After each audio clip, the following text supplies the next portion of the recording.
فرانسیسی افسر نے ٹیپو کو بھاگنے کا مشورہ دیا، مگر ٹیپو سلطان اپنے مشہور مقولے "شیر کی ایک دن کی زندگی 100 سالہ گیدڑ کی زندگی سے بہتر ہے" پر کھرے اترے اور 4 مئی 1799 کو میدان جنگ میں شہید ہو گئے۔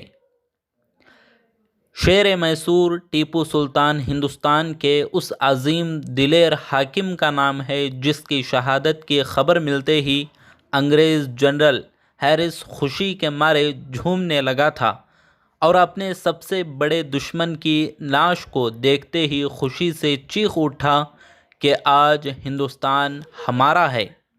یہ بات غلط نہ ہوگی کہ اگر یہ کہا جائے کہ شیر میسور ٹیپو سلطان ہندوستان کی جنگ آزادی کے ان اولین سپہ سالاروں میں سر فہرست ہیں جو آخری دم تک انگریزوں سے جنگ کرتے رہے تاکہ وطن عزیز پر انگریز غالب نہ آ سکیں۔ ہندوستان کی زمین پر اگر کسی نے انگریزوں کو ناکوں چنے چبوائے تو وہ حیدر علی کے بعد ان کے بیٹے ٹیپو سلطان ہی تھے۔ ٹیپو سلطان نے ہندوستان کو غلامی سے بچانے کی ہر ممکن کوشش کی، لیکن غدار وطن اور ناسازگار حالات کی وجہ سے ان کی تمام جدوجہد رائیگاں چلی گئیں۔ انگریزوں، مراٹھوں اور نظام کے ناپاک اتحاد کے علاوہ ان کی آستین کے سانپ میر صادق، پنڈت پورنیا، میر غلام علی، بدرالزماں خان نائتا، میر معین الدین، میر قمر الدین، میر قاسم علی پٹیل اور میر نور الدین سلطنت خداداد کا خاتمہ کرنے کا پختہ ارادہ کر بیٹھے تھے۔ چوتھی اینگلو میسور جنگ 1799 کے دوران سلطنت خداداد پر ایسٹ انڈیا کمپنی، مراٹھوں اور نظام حیدرآباد کی 50,000 مشترکہ مسلح افواج نے یلغار کی، جو ٹیپو کی آخری جنگ ثابت ہوئی۔ سلطان کے غدار افسران نے آخری وقت تک انگریزوں کی سرگرمیوں سے ٹیپو کو اندھیرے میں رکھا۔ سلطان کی برٹش افواج کی نقل و حرکت کی اطلاع اس وقت ملی جب وہ سرنگا پٹنم پر اپنا شکنجہ کس چکی تھیں۔ تقریباً 5,000 سپاہی، جن میں 3,000 یورپین سپاہی شامل تھے، یلغار کے لیے متعین کیے گئے۔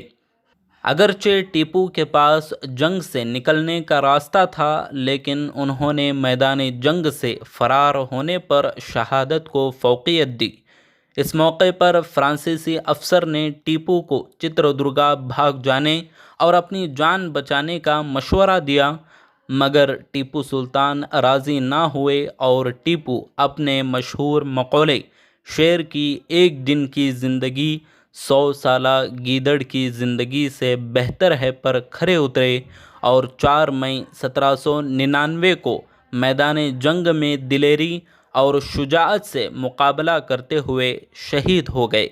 اگر کوئی حکیم الامت علامہ محمد اقبال کے مرد مومن کو جسمانی صورت میں دیکھنا چاہے تو وہ ٹیپو سلطان کو دیکھ لے۔ علامہ محمد اقبال کے نزدیک امامت یا حکمرانی کے لیے صداقت، عدالت اور شجاعت کے اوصاف ضروری ہیں۔ ٹیپو سلطان میں یہ تینوں اوصاف مجسم ہو چکے تھے۔ ٹیپو سلطان نے ایک اعلیٰ مقصد کے تحت زندگی بسر کی اور اسی اعلیٰ مقصد کے لیے جان دے دی۔